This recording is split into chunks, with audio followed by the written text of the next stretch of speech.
Бүгін Чолыға Татарстан премьер-министр Илдар Халиков келді. Ул Татэнергосбытның яңа бинасын ачуда катнашты. Хәзер оешма яңа шәһәрдә 60-09 адресы буенча урнашкан. Ул 3000-нән артык юридик һәм 6000-га якын физик затка хезмәт күрсәтә. Биредә электрон сервис гамәлдә. Оешма җитәкчелеге әйтүенчә, хәзер чиратлар юк диярлек. Бүгін Чаллыда шәһәр советының 39-нчы утырышы булды. Анда барлыгы 22 мәсьәлә каралды. Депутатлар шәһәр бюджеты хусуслаштыру һәм сентябрьдә булачак сайлауларга кагылышлы мәсьәләләрне карады.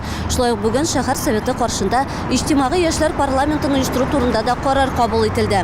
Депутатлар утырышта җиңү паркын төзекләндерү, җәмгыять мәчетен төзү турында мәсьәләләрне дә күтәреп чыкты.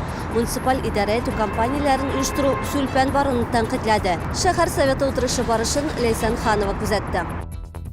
КФУның инжиниринг үзәгендә студентлар өчен вакансияләр ярминкәсе үтте. 30-дан артык оешма предприятие эш урыннары тәкъдим итте. Ярминкәдә 3000-нән артык студент булып кайтты.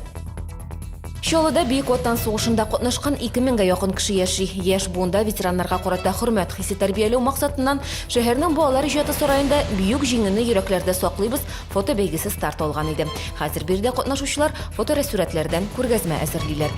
Иң яхшы фоторәсем җиңүчесе исеме 1 майда билгеле булачак.